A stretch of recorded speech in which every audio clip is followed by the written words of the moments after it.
ධම්මස්සවන කාලෝ අයං බදන්තා ධම්මස්සවන කාලෝ අයං බදන්තා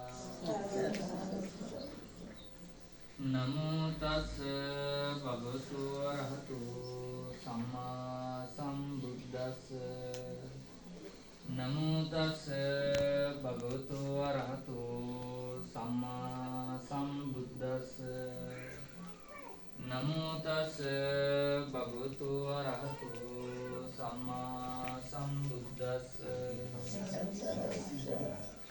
හොඳයි ඔබ සියලුම දෙනා සූදානම් වෙන්නේ බුදුරජාණන් වහන්සේ විසින් ඉස්මතු කොට වදාළ පරම පවිත්‍ර සිරි සද්ධර්මයෙන් මේක නිසා එදා ලෞතර බුදු පියාණන් වහන්සේ බුද්ධත්වයට පත් වෙලා මේ ලෝකයාට ධර්මයේ දේශනා කළේ විශේෂයෙන්ම මිනිසයන් ඔබට මට මේ ධර්මයේ දේශනා කළේ මේ ලැබුවා වූ මනුෂ්‍ය ජීවිතය තුලදීම සාක්ෂාත් කරගත යුතු සාක්ෂාත් කරගත හැකි විමුක්තියත් විමුක්ති ඥාන දර්ශනයත් පිළිබඳව කරුණු කාරණා ලෝකයාට පෙන්වා දෙන්නට. ඉතින් ඒක නිසා පින්නතුනි ඔබ සියලු දෙනා තේරුම් ගත යුතුයි මේ ධර්මයේ දේශනා කළ යුතු ධර්මයේ ශ්‍රවණය කළ යුතු මෙන්න මේ කියන විමුක්ති මාර්ගය යථා පරිදි අහලා දැනගෙන ප්‍රායෝගිකව තමන් විසින්ම තමන් සඳහාම තමන්ම අනුගමනය කරලා විමුක්තිය සාක්ෂාත් කර ගැනීමේ පැහැදිලි පිරිසිදු අරමුණක් අදහසක් බලාපොරොත්තුවක් ඇතුව. ඉතින් ඒක නිසා මම ආරාධනා කරනවා මේ කියන දේවල් හොඳින් අහගන්න යථා පරිදි මෙනෙහි කරලා ධාරණය කරගන්න භාවිතයට ගන්න. බුදුහාමුදුරුවෝම දේශනා කළා තං සුනාත සාදුකං මනසිකරෝත වාසිස්සාමි කිය. මේ ධර්මය අහගන්න ඕනේ ශ්‍රවණය කරගන්න ඕනේ අහගෙන ධාරණය කරගන්න ඕනේ භාවිතයට ගන්න ඕනේ. ඉතින් ඒක නිසා පින්නතුනි හොඳට තේරුම් ගන්න ඕනේ බුදුහාමුදුරුවෝ බුද්ධත්වයට පත් වෙලා මේ ධර්මය අලුතෙන් සොයා දැන දේශනා කොට වදාළ සමයේ ඒ සමකාලීන සමාජය තුල ආගම් 62ක් පමණ මිනිසු විශ්වාස කළා ඇදහැව්වා භාවිතයට ගත්තා. බුදුහාමුදුරුවෝ මේ ආගම් 62කම නොතිබූ ආගම් 62කම නොකියූ ආගම් 62කම භාවිතයට නොගත් අලුත්ම දෙයක් පුබ්බේ අනනුසුතේසු ධම්මේසු හැටියට පෙර නොඇසූ විරු ධර්මයක් හැටියට මතු කරලා ලෝකයාට දේශනා කළා. මේ දේශනා කොට වදාළ දේ බුද්ධ දේශනාවේ මාගදී භාෂාවෙන්ම කියනවා යංකින්චි සමුදය ධම්මං සබ්බන්තං නිරෝධ ධම්මං. මේ බුදුහාමුදුරුවෝ අලුතෙන් හොයාගෙන දේශනා කළේ වෙන කිසිම දෙයක් නෙමේ මේ සමුදය නිරෝධ කරන ධර්මතාවය. ඉතින් ඒක නිසා පින්නතුනි එදා ඉසිපතනාරාමයේ වැඩ වාසය කරපු කොණ්ඩඤ්ඤ වප්ප බද්දිය මහානාම අස්සජී කියන ඍෂිවරු පස් දෙනා එදා සම්මතයෙන් මේ රටේ තිබ්බ ආකාරයට මේ ධර්මයක් මතු නොවෙන්නට මතුවෙන්නට පෙර තිබුණු ආකාරයට ධ්‍යාන වඩන්නට අභිඥා ලබන්නට ඉර්ධිවිද ඥාන ලබන්නට ශක්තියක් හැකියාවක් උදා කරගෙන තිබ්බා. පංචවග්ගයේ විකුණු පස්වග මහණුන් ධ්‍යානලාභී අභිඥාලාභී ඉර්ධිවිද ඥානලාභී ඉර්ධි ප්‍රාතිහාර්ය පාන්න පුළුවන් තරම් හිත සකස් කරගත්ත පුද්ගලයෝ. හැබැයි මේ ධ්‍යාන ලැබපු අභිඥා ලැබපු ඉරිදිවිද ඥාන ලැබපු මේ සෘෂිවරු පස් දෙනාට බුදුහාමුදුරුවෝ අලුතෙන් සොයා දැන දේශනා කොට වදාළ සමුදය නිරෝධය අහලා දැනගන්නකම් තේරුම් ගන්නකම් මේ තමන්ගේ ඇතුළාන්තය තුල අධ්‍යාත්මය තුල මනෝමය කාය තුල ගොඩ ගැහිලා තිබ්බ රාගමල, ද්වේෂමල, මෝහමල කියන මලකඩ තට්ටු තුනෙන් මිදී නිදහස් වෙන්නට පුළුවන්කමක් තිබුණේ නැහැ. ඉතින් ඒක නිසා ධානය ලැබුවට, අභිඥා ලැබුවට, ඉරිදිවිද ඥාන ලැබුවට, මැජික් පෙන්වන්න ඉරිදි ප්‍රාතිහාර්ය බලන්න පුළුවන්කම තිබ්බට ඒ කිසිවකින් මේ සමුදය නිරෝධ කරන ක්‍රමයක් ක්‍රියාත්මක වුණේ නැති නිසා ඇතුළාන්තයේ අධ්‍යාත්මය තුල ක්‍රියාත්මක වෙන රාගමල, ද්වේෂමල, මෝහමල කියන මලකඩ තට්ටු තුනෙන් මිදී නිදහස් වීමක් කාටවත් සාක්ෂාත් කරගන්නට පුළුවන්කමක් තිබ්බේ නැහැ. ඉතින් ඒක නිසා බුදුහාමුදුරුවෝ අලුතෙන්ම මේ ධර්මය හොයාගත්තේ මේ සමුදය නිරෝධය කියන දෙපැත්ත හොයාගත්තේ සමුදය නිරෝධ කිරීම කියන ක්‍රියාකාරකම තුලින් රාගමල, ද්වේෂමල, මෝහමල කියන මලකඩ තට්ටු තුනෙන්ම සදාටම සහමුලින්ම මිදී නිදහස් විය යුතුයි, මිදී නිදහස් විය හැකියි කියන දහම මතු කර ගැනීමත් සමගයි. ඉතින් ඒක නිසා ඔබ සියලු දෙනා තේරුම් ගත යුතුයි මේ සමුදය නිරෝධ කළ යුතුයි, සමුදය නිරෝධ කළ හැකි කියන පණිවිඩයයි දහමයි දේශනාවයි අනුශාසනාවයි බුදුහාමුදුරුවෝ එදා පංචවග්ගයේ බික්කුන්ට ධම්මචක්කප්පවත්තන සූත්‍රයේ දේශනා කළේ. එතකොට මොකක්ද මේ පුද්ගලයේ තුල උපදින සමුදය කිව්වේ? සමුදය මාගදී භාෂාවේ වචන දෙකක්. මේ සමුදය උපත ලබනවායි කියන්නේ සංසාර සම්බන්ධයක් අලුතෙන් Taman තුල උපත ලැබීමයි. සමුදය උපදින්නේ නැහැ බාහිර ලෝකේ තියෙන යම් යම් දේවල් වල. ඔය ගස්වැල් වල සමුදය උපදින්නේ නැහැ. යාන වාහන වල සමුදය උපදින්නේ නැහැ. ගෙවල් දොරවල් ඉඩකඩම් වල සමුදය උපදින්නේ නැහැ. වෙනත් බාහිර වස්තුවක, ද්‍රව්‍යක, උපකරණයක, වාහනයක වගේ දෙයක සමුදය උපදින්නේ නැහැ. සමුදය උපදින්නේ විඥාණයෙන් කටයුතු කරන පුද්ගලයෙක්ගේ හිතක පමණයි. හොඳට තේරුම් ගන්න ඕනේ මේ සමුදය උපත ලබන්නේ Taman තුලයි. විඥාණයෙන් කටයුතු කරනවා නම් Taman තුල සමුදය උපදිනවා. එතකොට මේ විඥාණයෙන් කටයුතු කරන පුද්ගලයා තමන්ගේ ඇහැ කන නාසය දිවකාය මන කියන දොරවල් හයම අසංවරව ආයතන හයක් හැටියට පවත්වගෙන යනවා. ඒ පුද්ගලයාගේ ඇහැ ආයතනයක් හැටියට පවත්වගෙන යනවා. කන ආයතනයක් හැටියට පවත්වගෙන යනවා. නාසය ආයතනයක් හැටියට පවත්වගෙන යනවා. දිව ආයතනයක් හැටියට පවත්වගෙන යනවා. කය ආයතනයක් හැටියට පවත්වගෙන යනවා. මනස ආයතනයක් හැටියට පවත්වගෙන යනවා. මේ මාගදී භාෂාවේ ආයතන කිව්වේ මොනවද කියන එක හරියට තේරුම් ගන්න ඕන. බුද්ධ දේශනාවේ මාගදී භාෂාවේ ආයතන කිව්වේ අහක යන කුණු එකතු කර ගන්නා තැන. ආයතන. එතකොට මේ ඇහැ අසංවරයි නම් ඇහෙන් අහක යන කෙලිස් සහිත දේවල්, කුණු සහිත දේවල් එකතු කරගන්න. කන අසංවරයි නම් කනෙනුත් තමන්ගේ අකුසලයේ වඩා වර්ධනය වෙන කුණු එකතු වෙන දේවල් එකතු කරගන්න. නාසය අසංවරයි නම් නාසයෙනුත් තමන්ගේ හිත කිලුටු වෙන දේවල් එකතු කරගන්න. තමන්ගේ දිව අසංවරයි නම් දිවෙනුත් රස හැටියට තමන්ගේ හිත කිලුටු වෙන දේවල් එකතු කරගන්න. තමන්ගේ කය අසංවරයි නම් කයනුත් තමන්ගේ හිත කිලුට වෙන ආකාරයට ස්පර්ශයන් එකතු කරගන්නවා.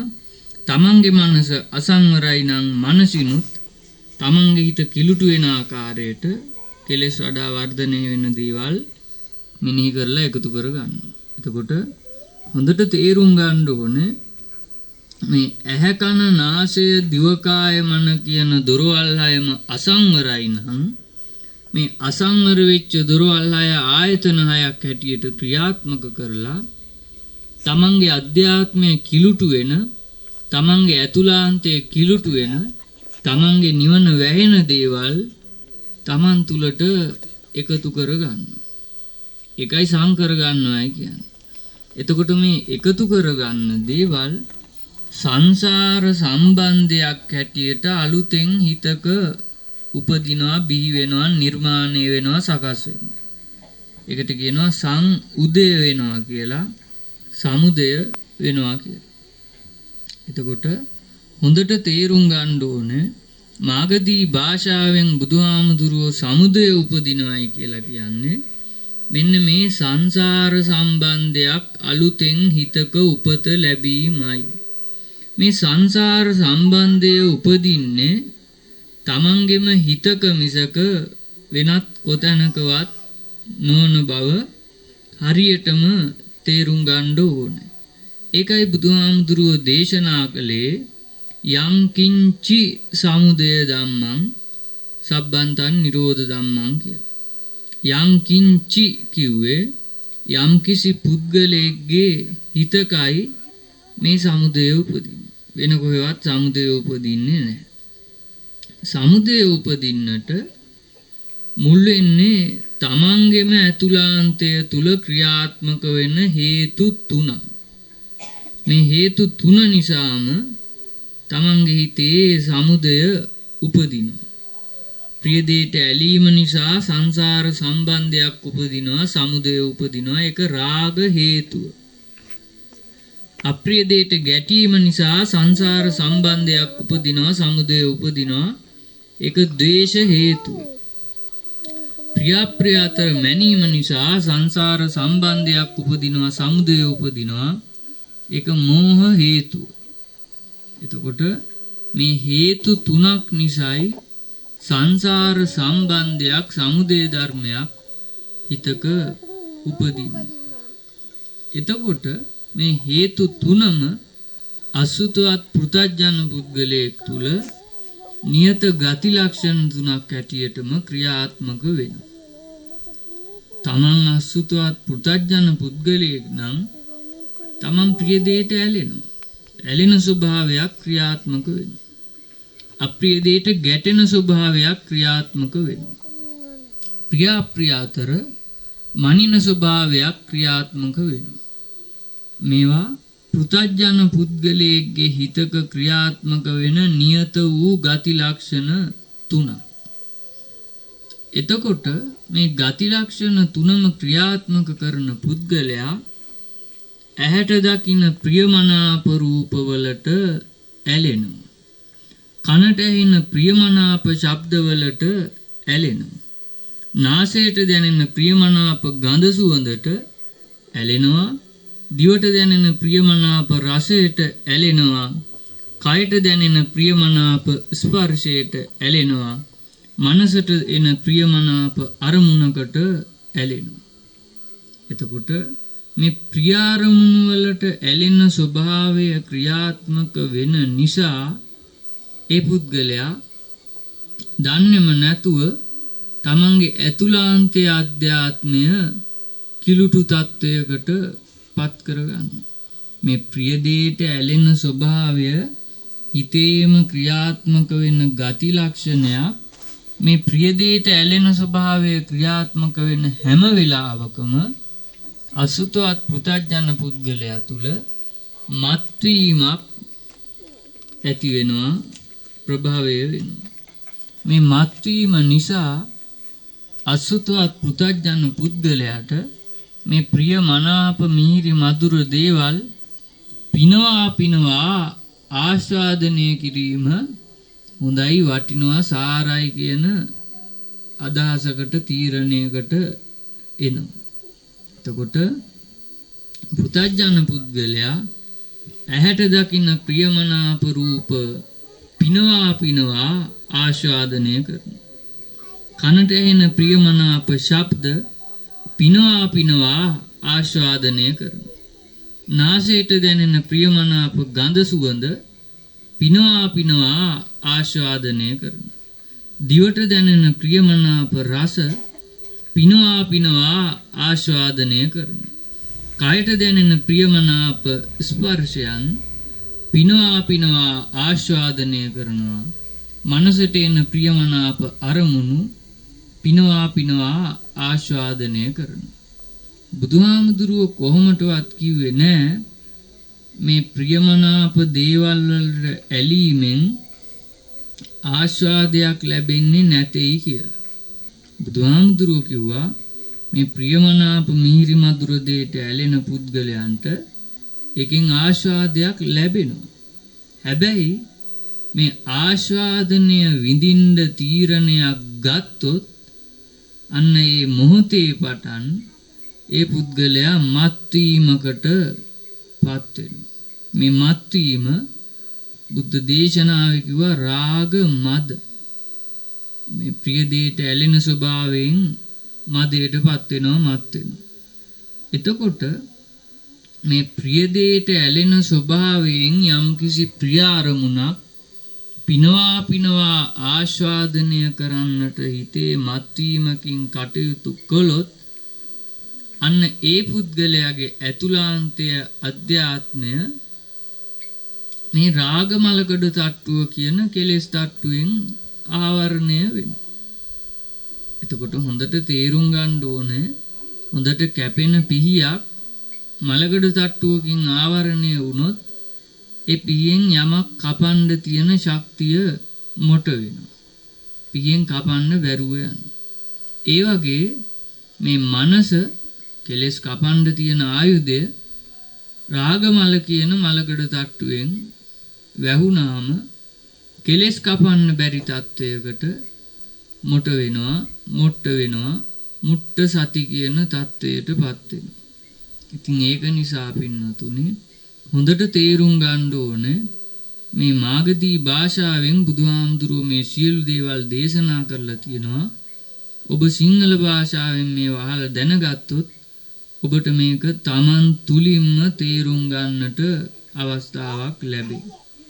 එතකොට මේ රාගමලකඩ තට්ටුවෙන් ඇතුළාන්තය කිලුටු වුණාම ආවරණය වුණාම තමන්ගේ මනස යෝනිසෝ මනසීකරණ ශක්තියෙන් යුක්තව ක්‍රියාත්මක කරන්න පුළුවන් වෙන්නේ නැහැ.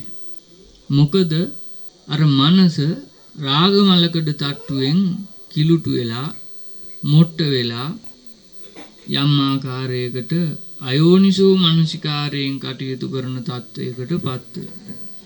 ඒ අනුව ඒ පුද්ගලයා දිගින් දිගටම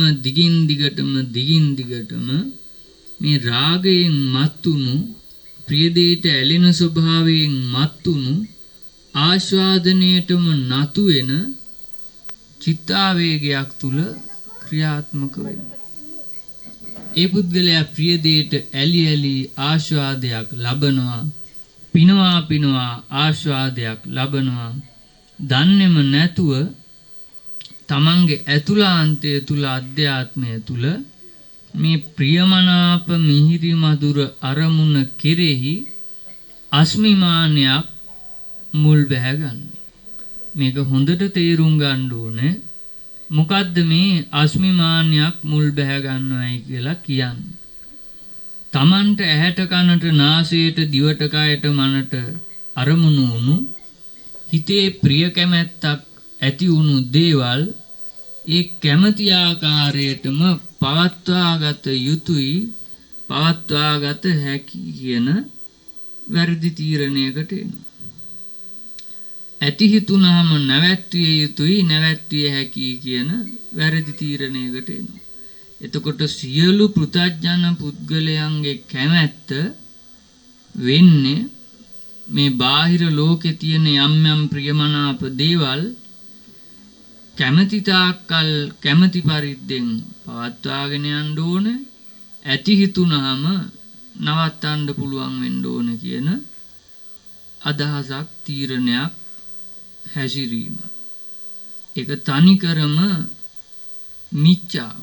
බුදුහාමුදුරුවෝ පෙන්වලා දුන්නා මේ බාහිර ලෝකේ තියෙන කිසිම දෙයක් Tamanට කැමති ආකාරයෙන්ම පවත්වාගෙන යන්නට නවත්වන්නට පුළුවන්කමක් නැහැ.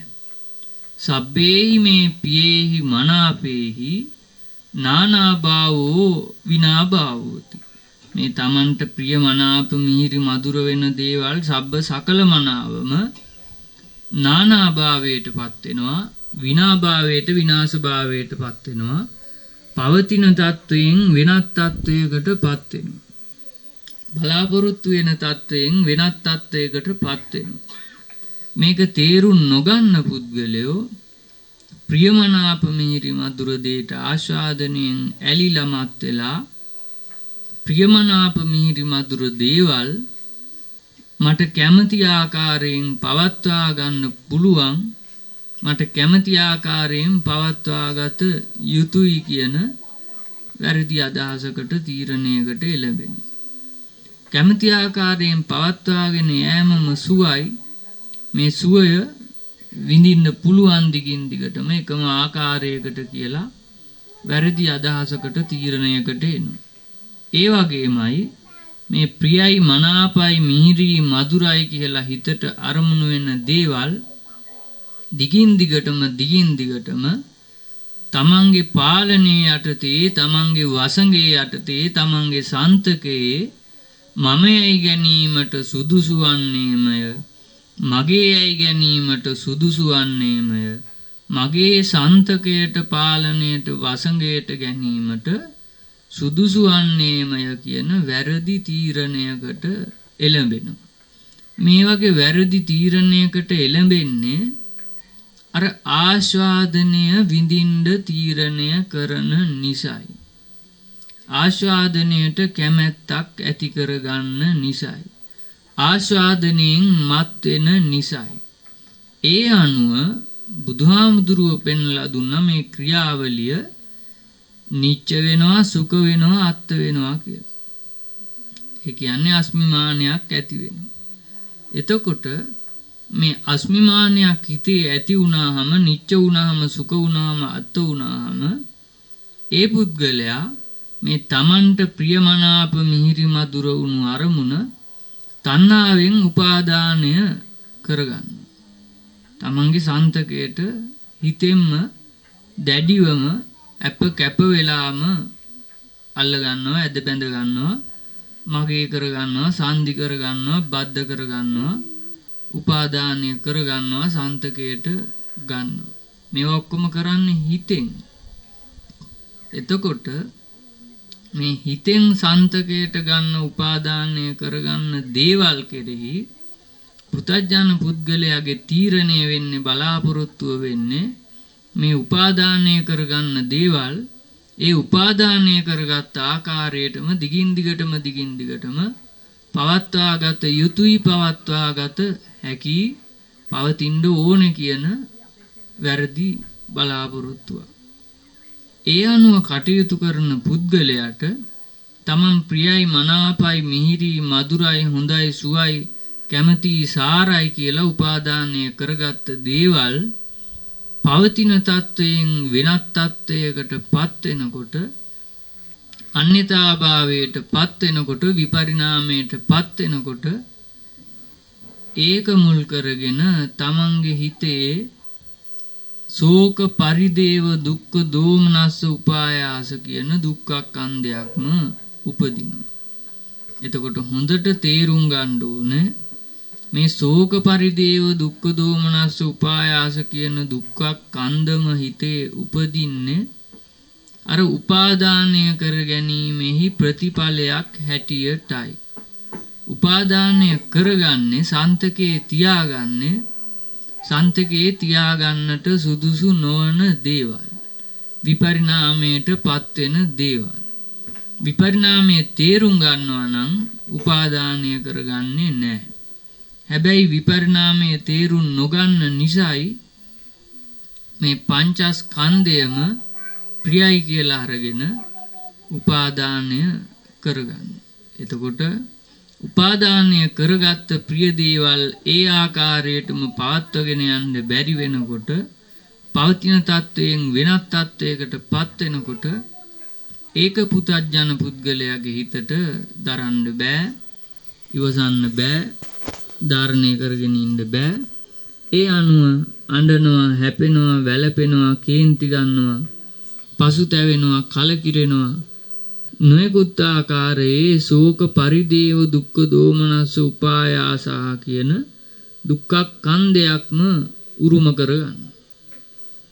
එතකොට බුදුහාමුදුරුව මේක පෙන්නලා දුන්නා පියේහි විප්පයෝගෝපි දුක්ඛෝ.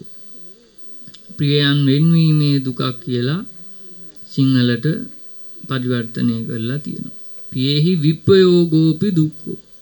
ප්‍රියයි මනාපයි මිහිරි මధుරයි කියලා උපාදානය කරගන්න දේවල් ඒ උපාදානය කරගත්ත තත්වයෙන්ම පවතින්නේ නැතුව පවතින තත්වයෙන් වෙනත් තත්වයකටපත් වෙනකොට විප්පයෝගයටපත් වෙනකොට ඒ පුද්ගලයාට දුකක් උරුම වෙනවා. යෙහි විප්පයෝගෝ දුක්ඛෝ. ඒ අනුව මේ පංචස්කන්ධයටම අදාළ දේවල් වලට ප්‍රියයි මනාපයි මිහිරි මధుරයි කියලා අන්තගාමී ලෙස අන්තවාදී ලෙස උපාදානය කරගත්ත පුද්ගලයාට ඒ උපාදානය කරගත්ත දේවල් පවතින තත්වයෙන් වෙනත් තත්වයකට පත් වෙනකොට පියේහි විප්පයෝගෝ දුක්ඛෝ කියන දුක උරුම වෙනකොට ඒ ධර්මතාවය ස්වභාවය ප්‍රියයන් වෙන්වීමෙන් දුක උරුම වෙන ස්වභාවය තේරුම් ගන්න ශක්තියක් නැහැ. මොකද හේතුව ඒ වගේ දෙයක් තේරුම් ගන්න අවශ්‍ය ධර්මඥානයක් පුතඥ පුද්ගලයාට නැහැ. බණ අහලා නැති නිසා. ඒ අනුව මේ ප්‍රිය දේවල් වෙනස් වෙනකොට විප්පයෝගයටපත් වෙනකොට පවතින තත්වයෙන් වෙනත් තත්වයකටපත් වෙනකොට පියේහි විප්පයෝගෝ දුක්ඛෝ කියන තත්වයකටපත් වෙනකොට පුතඥ පුද්ගලයා අන්තවාදී ලෙස අන්තගාමී ලෙස ඒ දේවල් වලටම අප්‍රිය අමිහිරි අමනාප නොගැලපෙන නොසෑහෙන නුරුස්සන ස්වභාවයක් ඇති කර ගන්නවා. එහෙම නුරුස්සන ස්වභාවයක් නොගැලපෙන නොපෑහෙන දුක්ඛ දෝමනස්ස සාගත ස්වභාවයක් ඇති කර ගන්නේ පුතඥ පුද්ගලයාට නිතරම ප්‍රියමනාප මිහිරි මధుර දෙයට ඇලිලා ඒ දිගේ එක්කෝ පය ගහගෙන ඉන්නවා. එතනින් පය ඉවත් කර ගන්නවා නම් අප්‍රිය අමිහිරි අමනාප දෙයට පය ගහ ගන්නවා අන්තගාමී අන්තවාදී ලෙස. බුද්ධ දේශනාවේ කිව්වා මේ පෘථග්ජන පුද්ගලයා පය ගහ ගන්නට පාද දෙකක් නිර්මාණය කරගන්න. අන්තවාදී අන්තගාමී පාද දෙකක්. පංචස්කන්ධයම ප්‍රියයි මනාපයි මිහිරි මధుරයි කියලා උපාදානය කරගන්නේ පොට්ට පාදයෙන්. අන්ධ වුණු පොට්ට වුණු ඇත්ත ඇති සැටියෙන් නොතැනෙන නොපෙනෙන නොතේරෙන පාදයෙන්. ඒ අනුව උපාදානය කරගත්ත දේවල් පවතින තත්වයට වෙනස් තත්වයකට පත් වෙනකොට විපරිණාමයට පත් වෙනකොට අන්‍යථා භාවයට පත් වෙනකොට ඒක දරා ගන්න ඉවස ගන්න තේරුම් ගන්න බැරිකම නිසා දෙවෙනි පාදයකට අන්තගාමී අන්තවාදී ලෙස කටයුතු කරනවා. ඒක ව්‍යාපාදය. එතකොට පංචස්කන්ධයම උපාදානය කරගන්න පුද්ගලයාට මේ පොට්ටපාද ව්‍යාපාද කියන පාද දෙකෙන් පුළුවන්ම තරම් පංචස්කන්ධය Tamanට කැමතිසේ පවත්වගෙන යන්න උත්සාහ කරනවා මිසක ඒ පුද්ගලයාට මේ උපාදානය කරගන්න පංචස්කන්ධයම කැමැති පරිදි පවත්වාගෙන යා නොහැකි බව මමත්වයෙන් පවත්වාගෙන යා නොහැකි බව දුකෙන් කෙලවර වෙන බව තේරුම් ගන්නට ශක්තියක් හැකියාවක් ඇති වෙන්නේ නැහැ. ඒ පුද්ගලයා නිතර නිතරම එක්ක පොට්ටපාදයෙන් කටයුතු කරනවා එක්ක ව්‍යාපාදයෙන් කටයුතු කරනවා. Tamanට කැමැති පරිදි පවත්වනවා වගේ හිතෙනවා නම් දැනෙනවා නම් හැඟෙනවා නම් පොට්ටපාදයෙන් කටයුතු කරනවා. කැමැති පරිදි පවතින්නේ නැහැ වගේ හැඟෙනවා නම් දැනෙනවා නම් හිතෙනවා නම් ව්‍යාපාදයෙන් කටයුතු කරනවා මිසක ඒ පාද දෙකෙන්ම ඉවත් වෙන්නට ඒ පුද්ගලයාට ශක්තියක් හැකියාවක් ලැබෙන්නේ නැහැ. ඒක නිසා අර ඇහැට දකින්න ප්‍රියමනාප රූපවලට ඇලෙනවා සේම ඇහැට දකින්න අප්‍රිය අමිහිරි අමනාප රූපවලට ගැටෙන ස්වභාවයකුත් පෘථග්ජන පුද්ගලයා තුල ක්‍රියාත්මක වෙනවා. කනට ඇහෙන අප්‍රිය අමිහිරි අමනාප ශබ්දවලටත් ගැටෙනවා. නාසයට දැනෙන අප්‍රිය අමිහිරි අමනාප ගඳ සුවඳටත් ගැටෙනවා. දිවට දැනෙන අප්‍රිය අමිහිරි අමනාප රසයටත් ගැටෙනවා. කයට දැනෙන අප්‍රිය අමිහිරි අමනාප ස්පර්ශයටත් ගැටෙනවා. මනසට අරමුණු වෙන අප්‍රිය අමිහිරි අමනාප අරමුණු වලටත් ගැටෙනවා. ප්‍රිය දෙයට ඇලෙනවා වගේම අප්‍රිය දෙයට ගැටෙනවා. ඒකත් පෘථග්ජන පුද්ගලයෙක් තුල ක්‍රියාත්මක වෙන නියත වූ ගති ලක්ෂණ. එතකොට මේ අප්‍රිය දෙයට ගැටෙන ස්වභාවයෙන් කටයුතු කරනකොටත් පෘථග්ජන පුද්ගලයාට ආස්වාදයක්මයි ඒ තුලිනුත් ලැබෙන්නේ. පෘථග්ජන පුද්ගලයා ඒ වගේ ආස්වාදයක් ලබනද කැමති. ඒ වගේ ආස්වාදයක් විඳින්න මනාපයි. ප්‍රියයි. කැමති. ඡන්දයක් හිතේ ඇති වෙනවා. ඒක නිසා පෘථග්ජන පුද්ගලයා අප්‍රිය අමිහිරි අමනාප දෙයට ගැටිලා ලබන ආස්වාදනේනුත් සතුටක් මත්වීමක් ලබනවා. ඉතින් ඒක නිසා ඔබ සමහර විටක කල්පනා කරනවා ඇති ප්‍රිය දෙයට ඇලෙන ස්වභාවයෙන් ආස්වාදයක් ලැබුවට අප්‍රිය දෙයට ගැටෙන ස්වභාවයෙන් කොහොමද ආස්වාදයක් ලබන්නේ කියලා.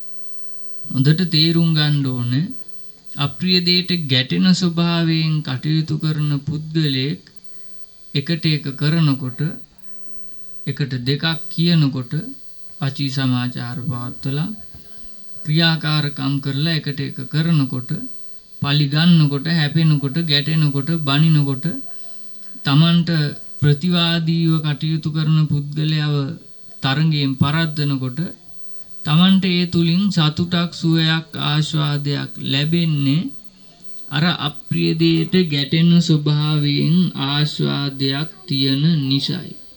එතකොට හොඳට තේරුම් ගන්න ඕන අප්‍රිය දෙයට ගැටෙන්නෙත් එහෙනම් ආස්වාදයක් ලබන්නමයි ආස්වාදයක් ලබන නිසාමයි ආස්වාදයක් ලැබෙන නිසාමයි. හැබැයි අප්‍රිය අමිහිරි අමනාප දෙයට ගැටිලත් යමක් ආස්වාදනය කරන්න පෘථග්ජන පුද්ගලයා තීරණයක් ගත්තොත් ඒ තීරණය කරන මොහොතේ පටන්ම ඒ පුද්ගලයා තුල මත්වීමක් ඇති වෙනවා. ආස්වාදනයෙන් මත් වෙනවා. ඒ අනුව ආස්වාදනය කරන අරමුණ පිළිබඳව තමන් තුල අස්මිමානයක් මමත්වයක් නිච්චසේ සුඛසේ අත්තසේ ඇතුළාන්තය තුල උපදින. අප්‍රියමනාප දේවල් මගේ සීමාව යටතේ මම බලාපොරොත්තු වෙන ආකාරයට මම බලාපොරොත්තු වෙන කෙනාට මම බලාපොරොත්තු වෙන තැනදී මම බලාපොරොත්තු වෙන විදිහට මම පනවන පැනවීම තුල දුරස් විය යුතුයි ඉවත් විය යුතුයි නැති බංගස්ථාන විය යුතුයි කියන තීරණයකට පෘථග්ජන පුද්ගලයා එළඹෙනවා. ඒ පුද්ගලයා බලනවා දැන් අපි පොඩි උදාහරණයක් ගත්තොත් අපි හිතමුකෝ තමන් අතින් චේතනාන්විතව සිදු නොවිච්ච වැරැද්දකට කවුරු හරි අභූත චෝදනාවක් කරනවා. දැන් මේ වගේ චෝදනාවක් තමන්ට අප්‍රිය වුණාම අමීරි වුණාම අමනාප වුණාම ඒකට ගැටෙන ස්වභාවයක් උපද්දවගෙන ආස්වාදයට වහල් වුණාම පෘථග්ජන පුද්ගලයා අස්මිමානයෙන් කටයුතු කරලා තමන්ගේ සීමා මායිම් පනව ගන්න. මම වැරද්දක් කරලා නැත්තම් ඔය විදියට මට දොස් නගන්න జగතෙක් මේ ලෝකේ ඉන්න විදියක් නැහැ. මම නොකල වරදකට මට දොස් කියනවා නම් ඒ වගේ දෝෂයක් නම් මම ඒක තප්පරයක්වත් ඉවසන්නේ නැහැ. මාව අවශ්‍යගත්තොත් තරහ කරගත්තොත් හොඳට හොඳයි වගේම නරකට නරකයි. ඒක මගේ හැටි. මෙන්න මේ විදියට අස්මිමානෙන් මඤ්ඤතාවෙන් මමත්වයෙන් පුතඥ පුද්ගලයා මත් වෙනවා. මේ මත් වීම නිසා ඒ පුද්ගලයා තුල මේ අස්මිමානයේ මඤ්ඤතාවය මමත්වය අප්‍රිය දෙයට ගැටීම මුල් කරගෙන තමන් තුල මුල් බැහැ ගන්න. ඒක නිච්ච වෙනවා, සුඛ වෙනවා, අත්ත වෙනවා. මුල් බැහැ ගන්න. ඒ අනුව මේ අප්‍රිය අමිහිරි යමනාප දේවල් තමන් අස්මිමානයෙන් කටයුතු කරලා සීමා මායින් පනවන දේවල් ඒ සීමාව මායිම පනවපු ආකාරයට නොපැවති තමන් බලාපොරොත්තු නොවුණු ආකාරයට අප්‍රිය අමිහිරි යමනාප වෙන ආකාරයට දකින්න අහන්න විඳින්න හිතන්න ආශ්‍රය කරන්න ලැබෙනවා නම් අන්න ඒක අසුතවත් පුතඥ පුද්ගලයාට ශෝක පරිදේව දුක්ඛ දෝමනස්ස උපායාස කියන අඬන දොඩන වැළපෙන හැපෙන පසුතැවෙන කේන්ති ගන්න දුක්ඛ දෝමනස්සයන් වලටපත් වෙන අවස්ථාවක් වෙනවා. ඒ වගේ එකක් උරුම වෙනවා. මොකද අර අප්‍රියම යමනාප දෙයට ගැටිලා ඒ තුලිනුත් ආශාදයක් ලැබලා ඒ දේවලුත් උපාදානය කරගෙන උපාදානය කරගත් ආකාරයෙන් සීමාමායින් හිතෙන්ම පනවගෙන හිතෙන්ම බලාපොරොත්තු වෙනවා මම පනවන සීමාවෙන් මෙහා මට අලාභ සිද්ධ වෙන්න බෑ. මම පනවන සීමාවෙන් මෙහා මට කවුරුත් නිඳා කරන්න බෑ. මම පනවන සීමාවෙන් මෙහා මට අයසක් එන්න බෑ. මම පනවන සීමාවෙන් මෙහා මට අප්‍රියමිහිරි යමනාප දේවල් සිද්ධ වෙන්න බෑ කියන තීරණයක් සීමා මායිමක් පැනවීමක් හිතෙන්ම හදාගෙන හිතෙන්ම උපාදානය කරගෙන තැම්පත් කරනවා. අර බාහිර ලෝකේ කොහෙවත් එහෙම එකක් නැහැ. බාහිර ලෝකේ ස්වාභාවික විදිහට ක්‍රියාත්මක වෙනවා. තමන් හදාගත්ත පනවගත් ආකාරයට ක්‍රියාත්මක වෙන්නේ නැතිකොට තමන්ට තව තවත් දුක්ඛ දෝමනස්ස සහගත ස්වභාවයකට පත් වෙනවා. අන්න ඒකයි බුදුහාමුදුරුවෝ කිව්වේ අප්පේහි සම්පයෝගෝ දුක්ඛ. ප්‍රියදේට ඇලෙන පුද්ගලයාට පියේහි විප්පයෝගෝ දුක්ඛෝ. අප්‍රියදේට ගැටෙන පුද්ගලයාට අප්පේහි සම්පයෝගෝ දුක්ඛ. එකම පුද්ගලයෙක් තුලයි මේ දෙආකාරයේම ඇති වෙන්නේ.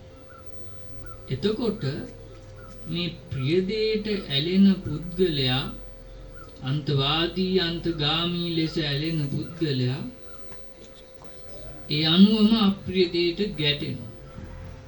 අන්තවාදී අන්තගාමී ලෙස ගැටෙනවා. අප්‍රියදේට අන්තගාමී අන්තවාදී ලෙස ගැටෙන පුද්ගලයා ඒ අනුවම ප්‍රියදේට අන්තවාදී අන්තගාමී ලෙස ඇලෙනවා. එතකොට හොඳට තේරුම් ගන්න ඕනේ කිසිම පුද්ගලයෙක් තුල මේ ප්‍රියදේට ඇලෙන ස්වභාවය පමණක් ක්‍රියාත්මක වෙන්නේ නැහැ. ඒකේ දෙපැත්තක් තියෙනවා. අප්‍රියදේට ගැටෙන ස්වභාවයක් නියත වශයෙන්ම කොයිම වෙලාවක හෝ ක්‍රියාත්මක වෙනවා. ඒකට හේතුව මේ ප්‍රිය අප්‍රිය අතර පුද්ගලයෙක් තුල උපදින සංසන්දනය. ඉතින් ඒක නිසා පුතඥ පුද්ගලයා ඔය ප්‍රිය අරමුණක් අප්‍රිය අරමුණක් ලැබෙනකොට ලබනකොට ඒ පුද්ගලයා තුල මේ ප්‍රියාන්තය සහ අප්‍රියාන්තය කියන හිතෙන්ම උපදවාගත් අන්ත දෙක දිගේ තමන්ගේ හිතෙන්ම දෝලණය වෙනවා, සංසන්දනය කරනවා, මනිනවා, යම් කිසි මැනීමකට පත් වෙනවා. මේ ප්‍රියාප්‍රිය අතර මනින ස්වභාවයෙන් කටයුතු කිරීම තුලත් පෘථග්ජන පුද්ගලයෙක් ලබන්නේ ආස්වාදය. ප්‍රිය දෙයට ඇලෙන ස්වභාවයෙන්ුත් ආස්වාදයක් ලබන්නේ. අප්‍රිය දෙයට ගැටෙන ස්වභාවයෙන්ුත් ආස්වාදයක් ලබන්නේ. ඒ විතරක් නෙමෙයි ප්‍රිය අප්‍රිය අතර මනින ස්වභාවයෙන්ුත් ලබන්නේ ආස්වාදයක්මයි. එතකොට මේ ප්‍රිය අප්‍රිය අතර මැනීම කියන එක අපි පොඩි උදාහරණකින් ගත්තොත් අපි හිතමු යම්කිසි මිනිසෙක් වාහනයක් ගේන්න ගෙදරට සල්ලි දීලා වාහනයක් අරගෙන ඉන්න වාහන සේල් එකකට ගිහිල්ලා අපි හිතමුකෝ කාර් එකක් කියලා. දැන් මේ කාර් එක හොඳට බලලා තෝරලා ඔක්කොම මේ කාර් එකට ලක්ෂ 10ක විතර ඇඩ්වාන්ස් එකක් දීලා ගෙදර එනවා. බොහොම සතුටින් බොහොම ප්‍රියයි. හෙට දැන් ගෙදරට වාහනේ අරගෙන එනවායි කියන අදහස තීරණය.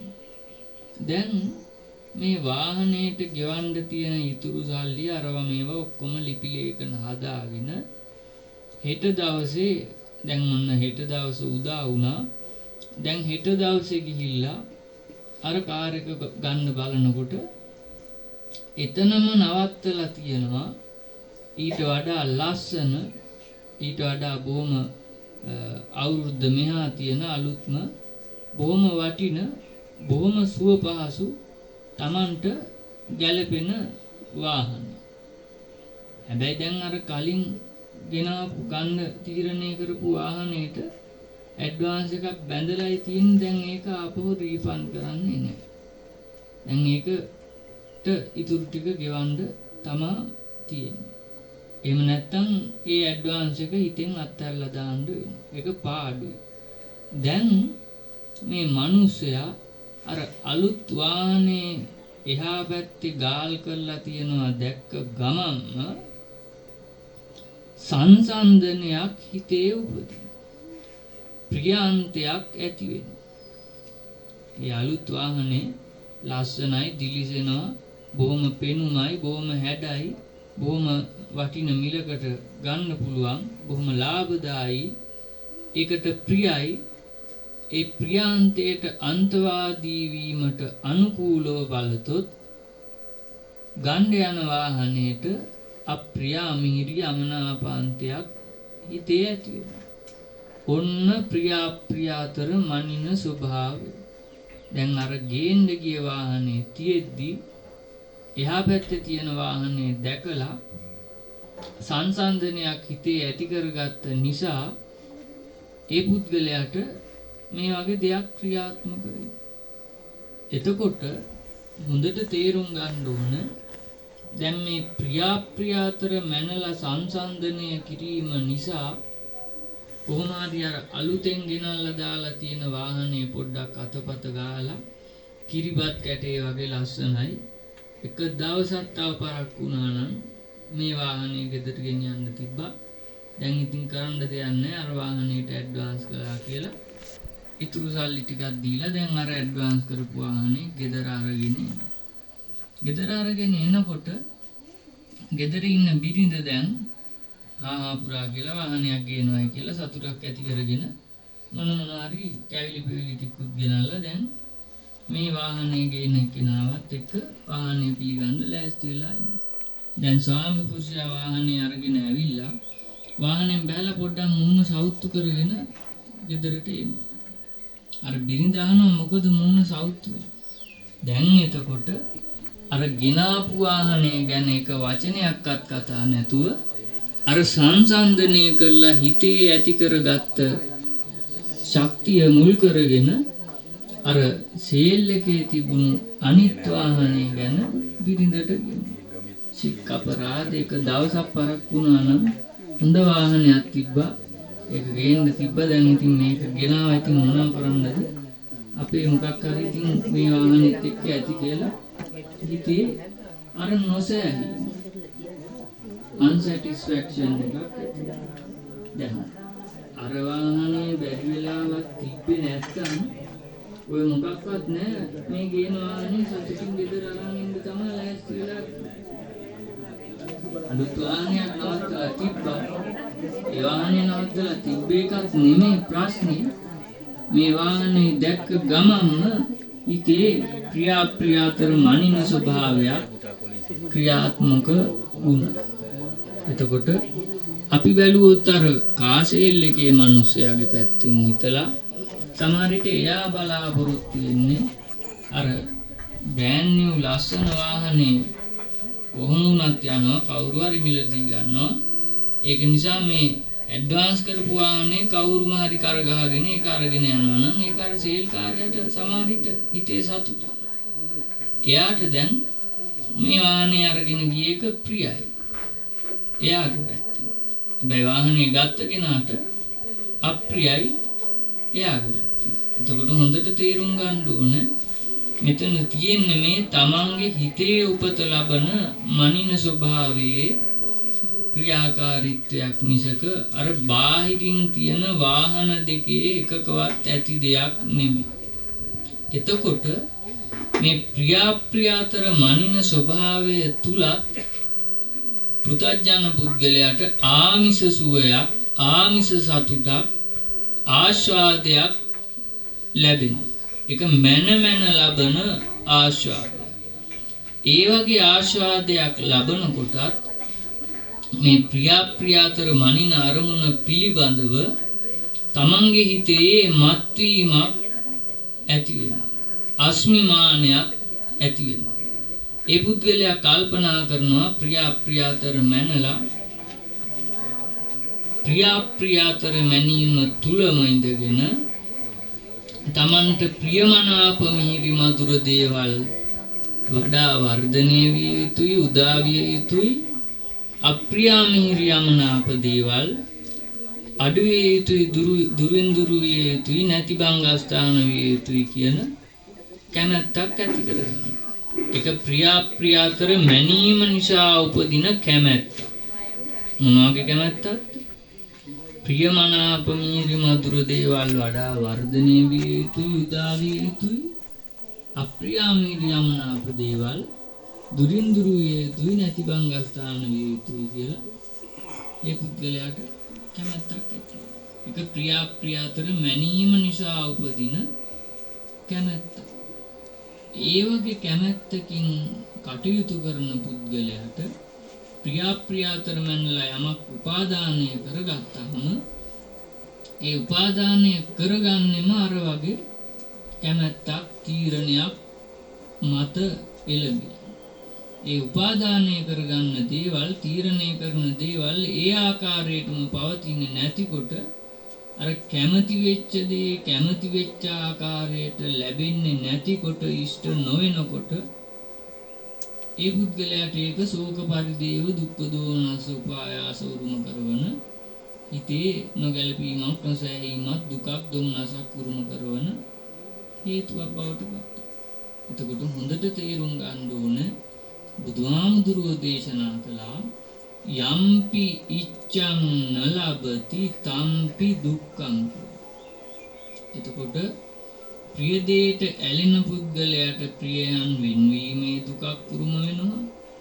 අප්‍රිය දෙයට ගැටෙන පුද්ගලයාට අප්‍රියයන් එකතු වීමේ දුකක් උරුම වෙනවා. ප්‍රියාප්‍රියාතර මනින පුද්ගලයාට යම්පි ඉච්ඡං නලබති තම්පි දුක්ඛං කියපු ප්‍රියාප්‍රියාතර මැනලා උපදවාගත්ත කැමැත්තෙන් බලාපොරොත්තු වෙන දේවල් ඒ ආකාරයටම නොලැබෙනකොට ඉෂ්ට නොවෙනකොට දුකක් උරුම වෙනවා.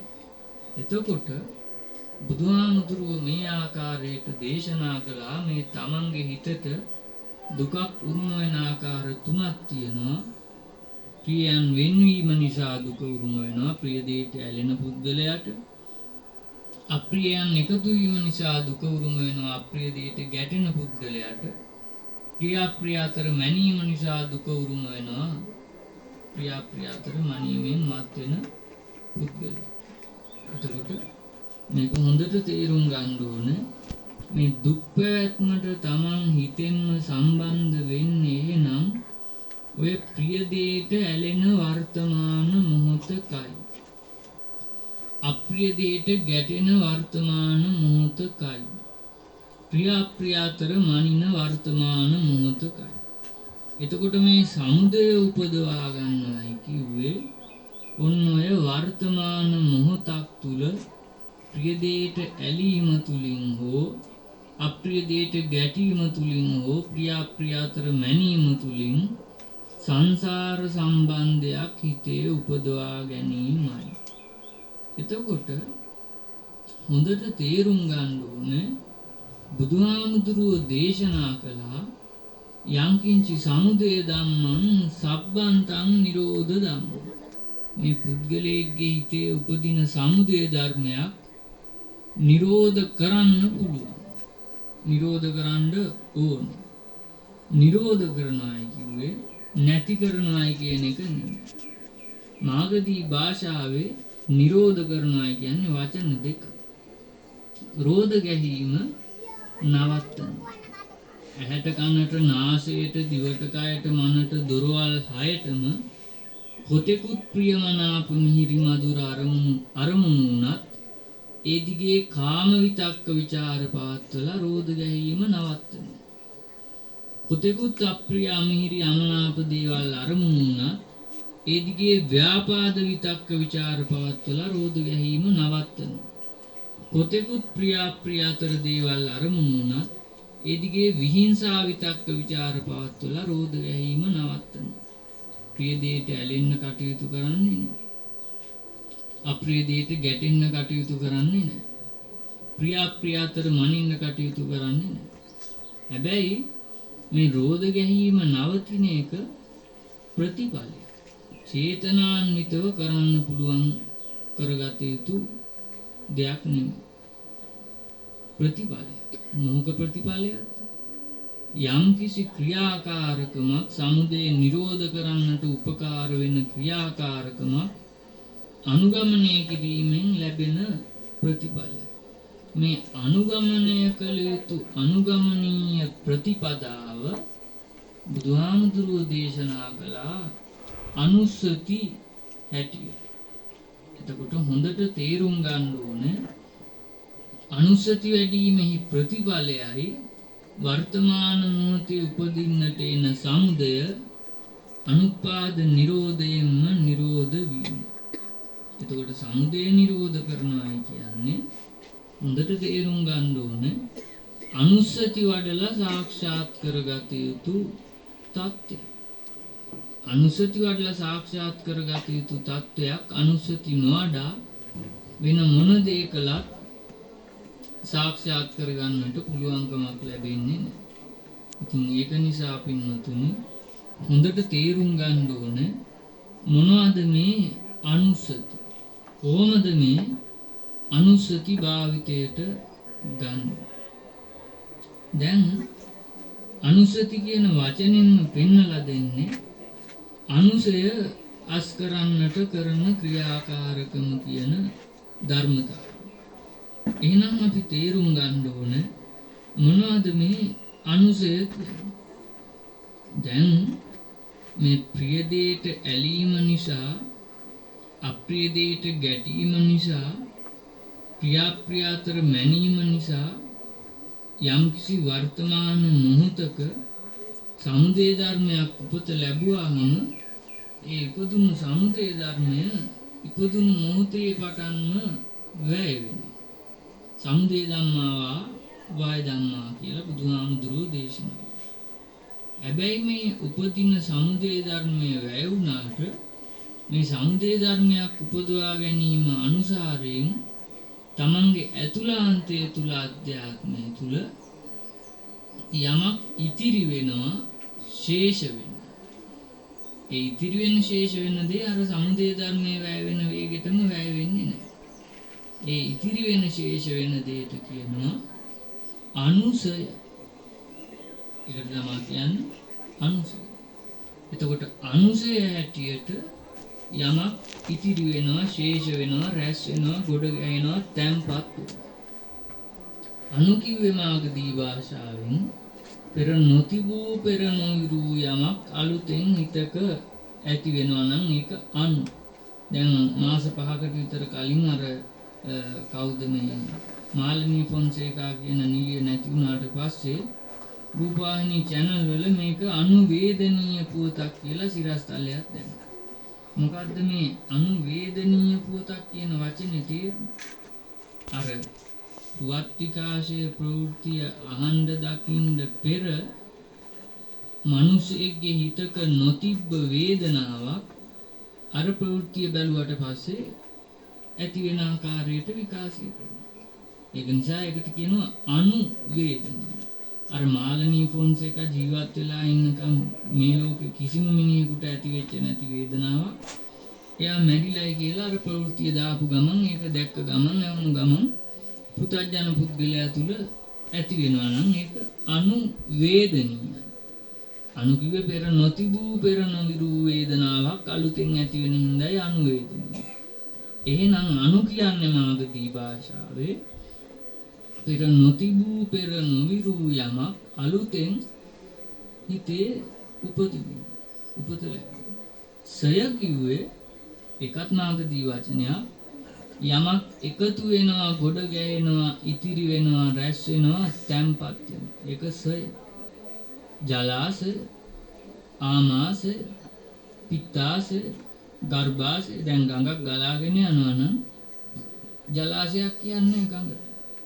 හැබැයි ගඟ හරහා බැම්මක් බැඳලා, අමුණක් බැඳලා, වතුර ගොඩ ගහලා, රැස් කරලා, තැම්පත් කරලා, සොරෝ දාලා මේක පාලනය කරනවා නම් අන්න එතකොට වතුර එකතු වෙනවා, ගොඩ ගැහෙනවා, රැස් වෙනවා, තැම්පත් වෙනවා, නමක් දානවා ජලාශය.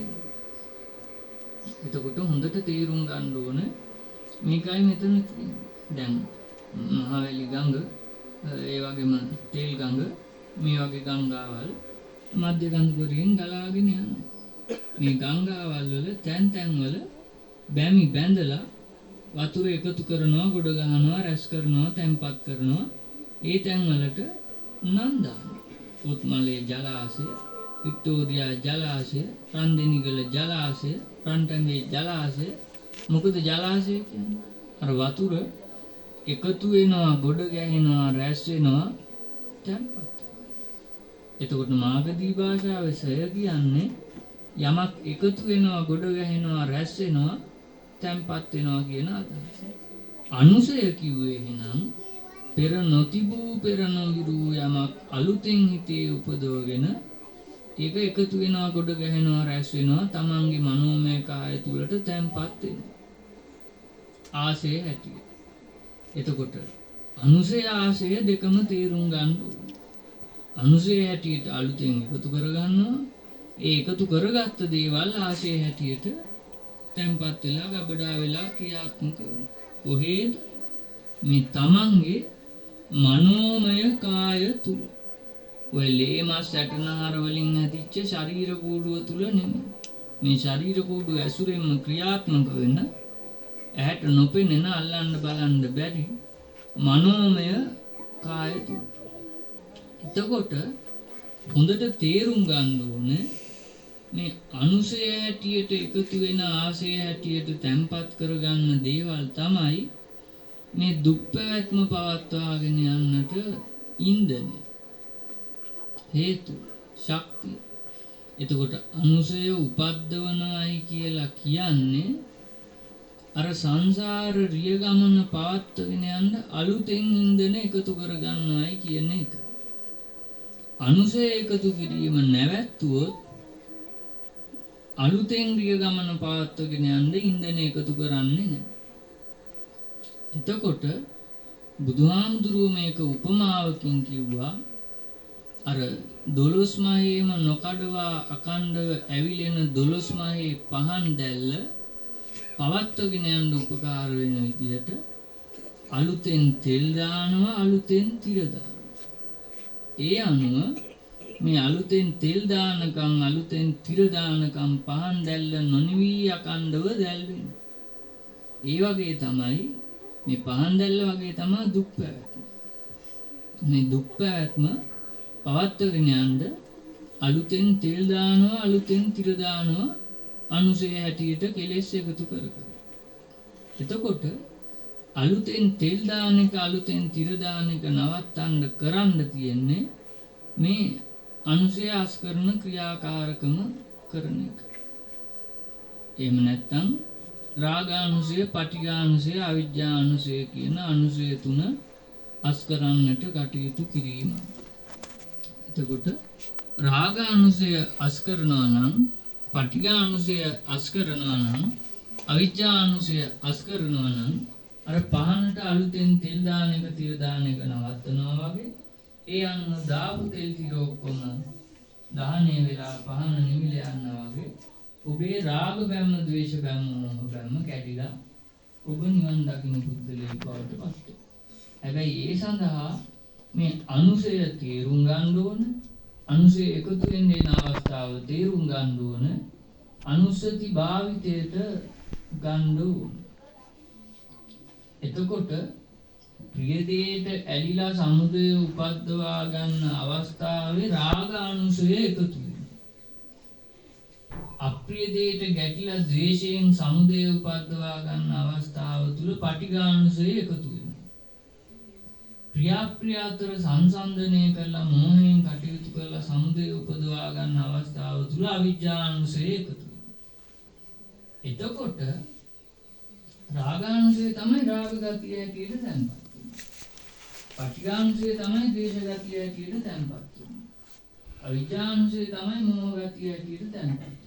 එතකොට හොඳට තේරුම් ගන්න ඕන මේ රාගානුසය අලුතෙන් එකතු වීම අස්කරන්න නම් අසුභානුස්සති, මරණානුස්සති, බුද්ධානුස්සති වඩන්න. පටිඝානුසය අලුතෙන් එකතු වීම අස්කරන්න නම් මෙත්තානුස්සති, මරණානුස්සති, බුද්ධානුස්සති වඩන්න. අවිජ්ජානුසය අලුතෙන් එකතු වීම අස්කරන්න නම් මරණානුස්සති, බුද්ධානුස්සති වඩන්න. එතකොට හොඳට තේරුම් ගන්න ඕනේ මේ අනුසය අස්කරන්නයි අනුස්සති වඩන්න. අසුභානුස්සති, මෙත්තානුස්සති, මරණානුස්සති, බුද්ධානුස්සති කියන අනුස්සති අතර වැඩිම ප්‍රමාණවත් වර්තමාන මොහොතේ උපදින තියෙන අනුසය අස් කරන්න. හැබැයි මේ අනුසති හතරම ආවට ගියාට වඩන්න බෑ. නිවැරදිවත්, ප්‍රායෝගිකවත්, යුගනත්වත් භාවිතයට ගන්න. රාගසිතක් උපදින්නට එනකොටම රාගය ඇතුළට ගන්න හොඳ නෑ. අසුභානුස්සති, මරණානුස්සති, බුද්ධානුස්සති වඩන්න. දේශසිතක් උපදින්නට එනකොටම දේශය ඇතුළට ගන්න හොඳ නෑ. මෙත්තානුස්සති, මරණානුස්සති, බුද්ධානුස්සති වඩන්න. මෝහසිතක් උපදින්නට එනකොටම මොහේ ඇතුළට ගන්න හොඳ නෑ. මරණානුස්සති, බුද්ධානුස්සති වඩන්න. දැන් හරියට මේක කල්පනා කළොත් දැන් රාගසිතක් හිතක උපදින්නේ ඔය ඇහැට, කනට, නාසයට, දිවට, කයට, මනට, දොරවල් ආයතන අරමුණු වෙන යම් කිසි සුබ නිමිත්තක් පිළිබඳව අයෝනිසෝ මනසිකාරයෙන් කටයුතු කිරීම නිසා.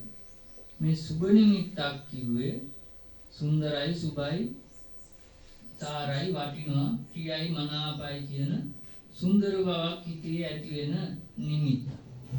බුදුහාමුදුරුවෝ පෙන්වලා දුන්නා අපි හිතමු යම් කිසි පුද්ගලයෙක් මුල් කරගෙන, පුද්ගලයෙක්ගේ රූපයක් මුල් කරගෙන මේ වගේ සුන්දර බවක්, සුබ බවක් ඇති වෙනවා නම් බුදුහාමුදුරුවෝ පෙන්වලා දුන්නා මේ බාහිර ලෝකේ ජීවත් වෙන සත්‍ය පුද්ගලයෝ, මනුෂ්‍යයෝ, ස්ත්‍රී පුරුෂයෝ පිළිබඳව තමන්ගේ හිතේ සුන්දර බවක්, සුබ බවක් උපදින්නේ ඒ බාහිරින් අරමුණු වෙන නිමිත්ත සත්ව පුද්ගල සංඥාවෙන් මෙනෙහි කරන නිසා බව.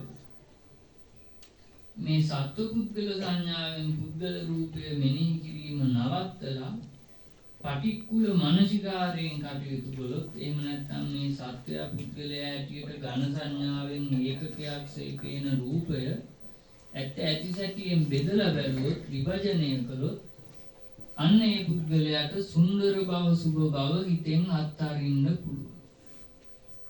එතකොට අපි හිතමු පංච කල්යාණියක් වගේ ලස්සන ගෑයමක් දැකලා තරුණ පිරිමි ළමයෙක්ගේ හිතේ සුන්දර බවක්, සුබ බවක් ඇති වෙනවා කියලා.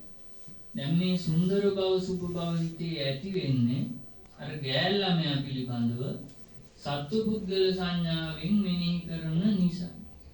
බුදුහාමුදුරුවෝ පෙන්වලා දුන්නා මේ ගෑල්ලාමයා පිළිබඳව සත්පුද්ගල සංඥාවෙන් මෙනෙහි කිරීම නවත්තලා පටික්කුල මනසිකාරයෙන් මේ බාහිරින් පිටාමින් ඇහිලා පේන රූපකාය ඇත්ත ඇති සැටියෙන් බෙදලා බලන්න කියලා. කොහොමද? කුණප කොටස් 32කටම බුදුහාමුදුරුවෝ බෙදලා පෙන්නවා.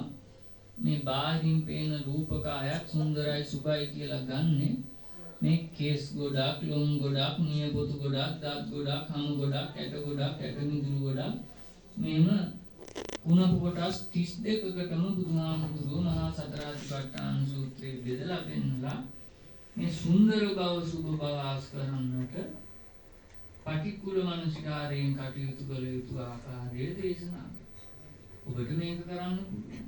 අපි උදාහරණයක් හැටියට ගත්තොත් අපි හිතමු දැන් අර තරුණ පිරිමි ළමයාට අර පංච කල්යාණියක් වගේ ගෑල් ළමයා පිළිබඳව කැමැත්තක් හිතේ ඇති වෙලා කොහොම හරි දැන් මේ දෙන්න සම්බන්ධයක් ඇති කරගෙන අපි හිතමු නෙළුම් කොලේ කොතපු හොඳ සිංහල හාලේ බතක් පොතාගෙන ඇවිල්ලා අපි හිතමුකෝ මේ ගහක් යට ඉඳගෙන මේ ගෑල් ළමයයි පිරිමි ළමයයි මේ එක බත්පත දෙකට බෙදාගෙන කනවායි කියලා.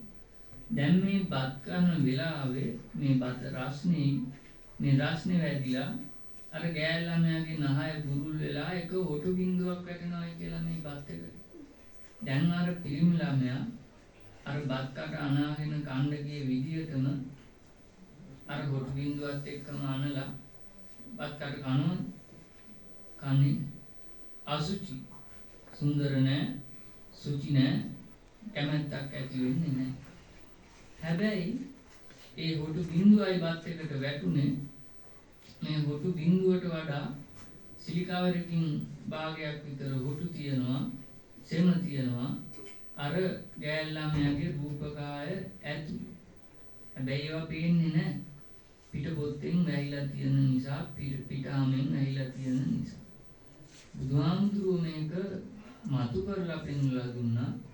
මේ පිටාමෙන් පිටපොත්තෙන් වැහිලා තියෙන ඝන සංඥාවක් ඒකකයක්සේ දකින්න තාක්කල් පමණයි පුතඥ පුද්ගලයා තුල මේ සුන්දර බව සුභ බව ඇති වෙන්නේ. සුන්දරයි සුභයි කියලා ගන්නෙ අර පිටින් පේන ස්වરૂපයයි.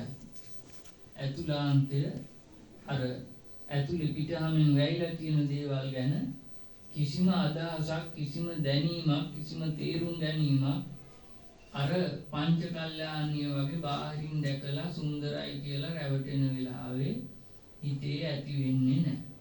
ඉතින් ඒක නිසා බුදුහාමුදුරුවෝ පෙන්වලා දුන්නා මේ ඇත්ත ඇති සැටියෙන් බෙදලා බලලා සුන්දරයි සුභයි කියලා ගන්න රූපකාය පිළිබඳව අසුචිනෝ පච්ච වෙක්ක.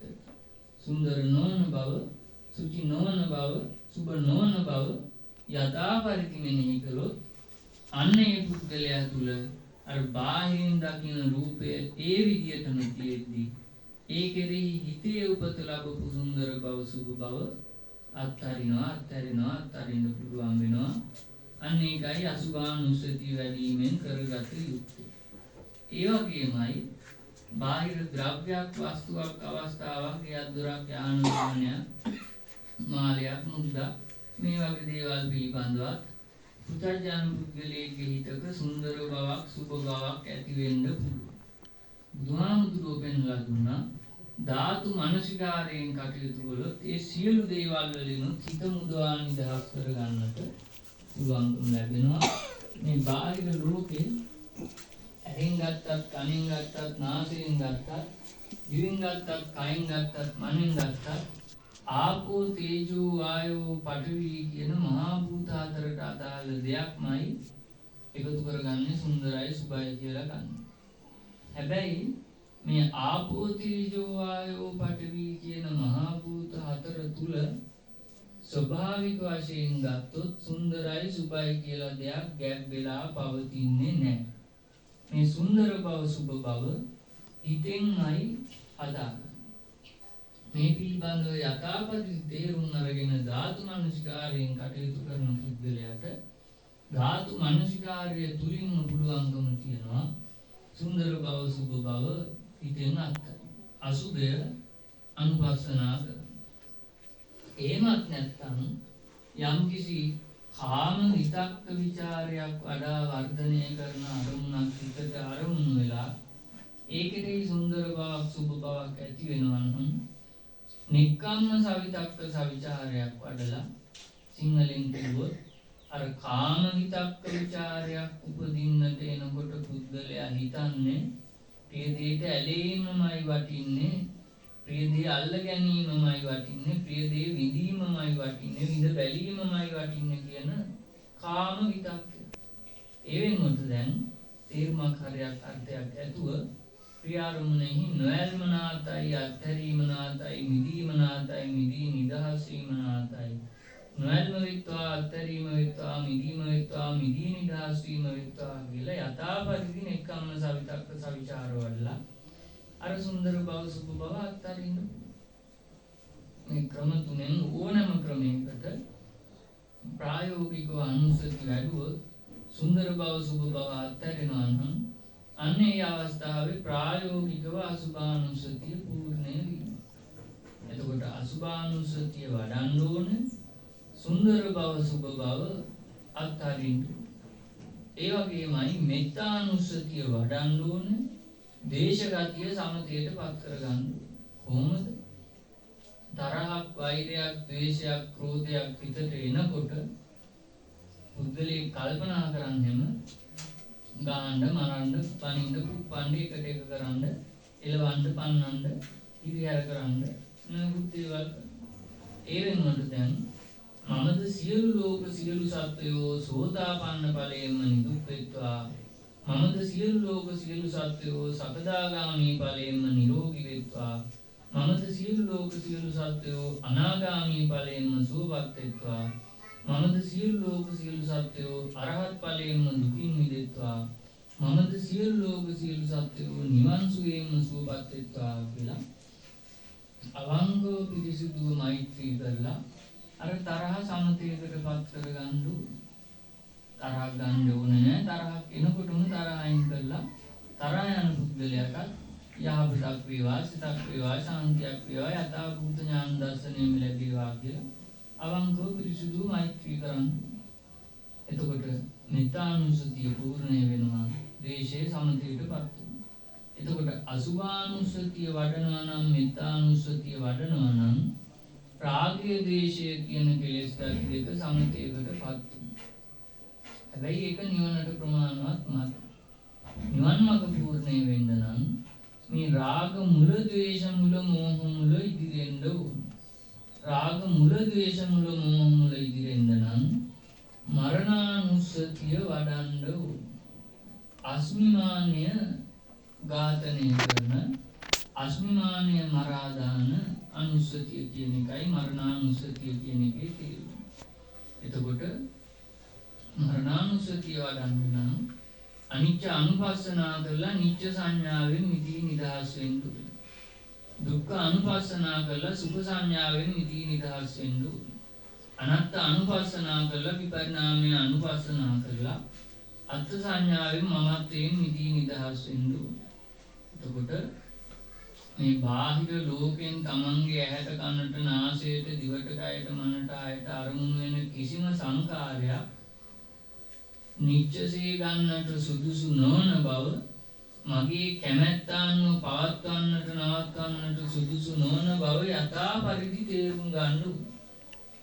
සුඛයි, සැපයි, සාරයි කියලා ගන්න සියලුම දේවල්, ආමිෂසේ ගන්න දේවල් දුකෙන් කෙලවර වෙන බව යථා පරිදි තේරුම් ගන්න. බාහිර ලෝකෙන් අරමුණු වෙන දේවල් කොයිතරමින් මමත්වයෙන් ගන්න උත්සාහ කළත් මමයි ගැනීමට සුදුසු නොවන බව, මගේයි ගැනීමට සුදුසු නොවන බව, මගේ සන්තකයට, පාලනයට, වසඟයට ගැනීමට සුදුසු නොවන බව යථා පරිදි තේරුම් ගන්න ඕන. විපරිණාමයටපත් වෙන බව යථා පරිදි තේරුම් ගන්න ඕන. තේරුම් ගන්න පුද්ගලයා කිසිම දෙයක් නිච්චසේ ගන්නෙ නැහැ. අනිච්ච අනුපස්සනා කළා නිච්ච භවෙන් මිදී නිදහස් වෙනවා. කිසිම දෙයක් සුඛසේ ගන්නෙ නැහැ. දුක්ඛ අනුපස්සනා කළා සුඛ සංඥාවෙන් මිදී නිදහස් වෙනවා. කිසිම දෙයක් මමත්වයෙන් අත්සේ ගන්නෙ නැහැ. අනත්ත අනුපස්සනා කළා මමත්වයෙන් මිදී නිදහස් වෙනවා. ඒ අනුව අනිච්චං දුක්ඛං විපරිණාම ධම්මං තේරුම් ගත්ත නිච්ච සුඛාත් මරාදාන පුද්ගලයා තුල තවදුරටත් අස්මිමානය ක්‍රියාත්මක වෙන්නේ නැහැ. තවදුරටත් කිසිම දෙයක් මමත්වයෙන් ගන්නෙ නැහැ. අස්මිමානය ක්‍රියාත්මක වෙන්නේ නැතිකොට කිසිම දෙයකට බැඳෙන්නේ නැහැ. නොබැඳී මිදී නිදහස් වෙනවා නිබ්බිදාය කියන தത്വයටපත් වෙනවා. කිසිම දෙයකට ඇලෙන්නේ නැහැ. නොඇලී මිදී නිදහස් වෙනවා විරාගාය කියන தത്വයකටපත් වෙනවා. කිසිම දෙයක් දිගේ හිතෙන් රෝධ ගහන්නේ නැහැ. නිරෝධාය කියන தത്വයෙන් සමුදය නිරෝධ කරනවා. කිසිම දෙයක් උපාදානය කරගන්නේ නැහැ. පටිනිස්සක්කාය කියපු ආකාරයට උපාදානයෙන් මිදී නිදහස් වෙනවා. එතකොට නිබ්බිදාය විරාගාය නිරෝධාය පටිනිස්සක්කාය කියන ක්‍රියාකාරකම් හතර අනුපස්සනා කිරීමයි බුද්ධානුස්සතිය පූර්ණය වීම. ඒක ඉබේ වෙන්නේ. මරණානුස්සතිය වඩනවා නම් බුද්ධානුස්සතිය ඉබේ වැඩෙනවා. එතකොට හොඳට තේරුම් ගන්න ඕනේ රාගසිතක් උපදින්නට එන බව තේරුණු ගමන්ම අසුභානුස්සති මරණානුස්සති බුද්ධානුස්සති වල රාගය විතරාගී බවට පත් කරගන්න. ද්වේෂසිතක් උපදින්නට එන බව තේරුණු ගමන්ම තරහක් එනකොටම තරහ අයින් කරලා මෛත්‍රිය වඩන්න. මෙත්තානුස්සති මරණානුස්සති බුද්ධානුස්සති වඩන්න. වඩලා ද්වේෂසිත විහිද ද්වේෂී සිතක් බවට පත් කරගන්න.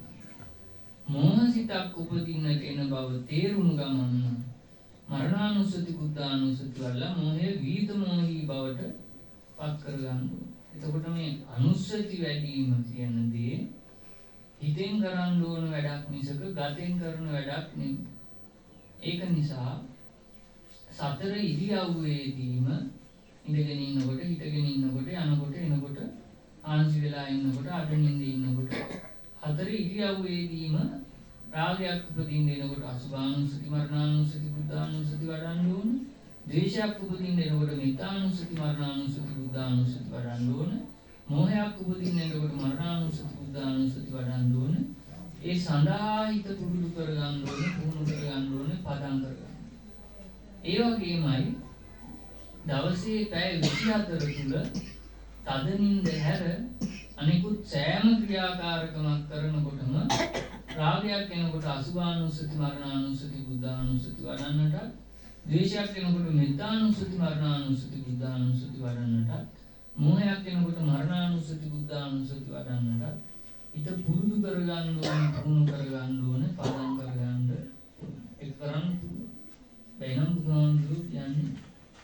එතකොට මේ අනුස්සති භාවිතයට ගන්න පුරුදු වෙන පුද්ගලයාට ඒ සඳහා විශේෂ තැනක්, විශේෂ බිමක්, විශේෂ අවසරයක්, විශේෂ ආරණ්‍යයකට යන්න, නවාතැන් ගන්න අවශ්‍ය වෙන්නේ. ඕනෑම ක්‍රියාකාරකමක් කරනකොට ඕනෑම ක්‍රියාවලදී ඕනෑම තැනක ඉඳගෙන මේ අනුස්සති වඩන්න ගන්න පුද්ගලයා අනුශයාස කරන්නට හිත පුරුදු කරගන්නවා, පුහුණු කරගන්නවා, පදම් කරගන්නවා. යථාපරිදි අනුශයාස කරන්නට හිත පුරුදු කරගත්ත, පුහුණු කරගත්ත, පදම් කරගත්ත පුද්ගලයාට ප්‍රායෝගිකවම පුරුද්දෙන්ම, පුහුණුවෙන්ම, පදම් වීමෙන්ම අනුශය උපදින්නට එන අරමුණ එනවට වඩා වේගයෙන්ම අස් කරන්නට පුළුවන්කම ලැබෙනවා. ඒ අනුව මේ පුද්ගලයා කිසිම රූපයක් නිසා, කිසිම ශබ්දයක් නිසා, කිසිම ගන්ධ සුවඳක් නිසා, කිසිම රසයක් නිසා, කිසිම ස්පර්ශයක් නිසා, කිසිම අරමුණක් නිසා දුක් පැවැත්ම නිර්මාණය කරගන්නේ නැහැ.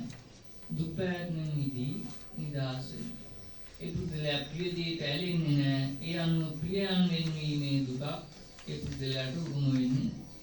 අප්‍රිය දෙයට ගැටෙන්නේ නැහැ. ඒ අනුව අප්‍රියයන් එකතු වීමේ දුකක් උරුම වෙන්නේ.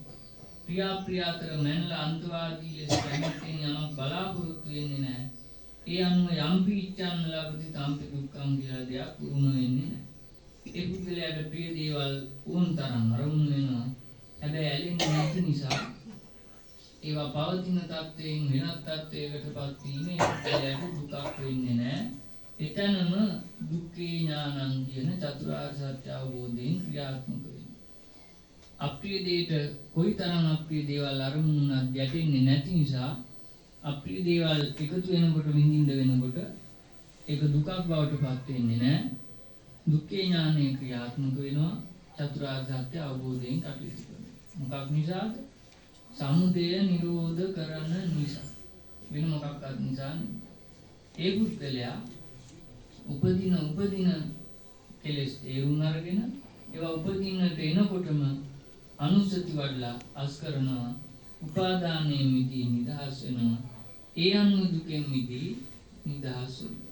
ඒකමයි බුදුහාමුදුරුවෝ දීපු විමුක්ති ඥාන දර්ශනය. ඉතින් ඒක නිසා පින්වත්නි හොඳට තේරුම් ගන්න ඕනේ මේ රාගානුසය අස් කරන්නට අසුභානුසති මරණානුසති බුද්ධානුසති වඩන්න, පටිඝානුසය අස් කරන්නට මෙත්තානුසති මරණානුසති බුද්ධානුසති වඩන්න, අවිද්‍යානුසය අස් කරන්නට මරණානුසති බුද්ධානුසති වඩන්න. අනුසය අස් කරනවා නම් එහි ප්‍රතිඵලයක් හැටියට රාග බැම්ම කැඩෙනවා, ද්වේෂ බැම්ම කැඩෙනවා, මෝහ බැම්ම කැඩෙනවා. තමන්ව මේ සංසාර ගමනට ඇද බැඳ තියෙන කෙලෙස් බැමි තුන කැඩෙනවා. බුදුහාමුදුරුවෝ දේශනා කළා රාගක්කයෝ දෝසක්කයෝ මෝහක්කයෝ ඉදං උච්චති භික්ඛවේ නිබ්බාන.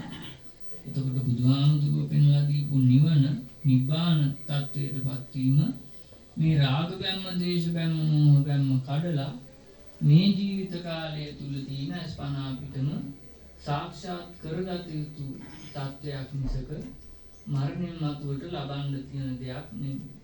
ඉතින් ඒක නිසා මේ ජීවිත කාලය තුලදීම මේ ලැබිය යුතු සාක්ෂාත් කරගත යුතු නිවන අනුසති වැඩිම තුලින්ම සාක්ෂාත් කරගත යුතු දෙයක් මිසක වෙනත් දේවල් කළාට, දන් දුන්නාට, සිල් රැක්කට, අනාර්ය භාවනා කළාට, පින්කම් කළාට, වැන්දට, පිදුවට, ඇද්දට, පැතුවට, ආගමක් ඇදහැව්වට මේ කියන නිවන සාක්ෂාත් කරගන්න පුළුවන්කමක් නැහැ. හැබැයි අනුසති වඩනවා නම් රාග බැම්ම, ද්වේෂ බැම්ම, මෝහ බැම්ම කඩනවා. ඒ පුද්ගලයා නික්ලේශී තත්වයකට පත් වෙනවා. ඉතින් ඒ සඳහා ඔබ සියලු දෙනාට මේ කෙටි අනුශාසනය උදව් වේවා, උපනිශ්‍රේ වේවා, හේතු වාසනා වේවා. සාදු සාදු සාදු.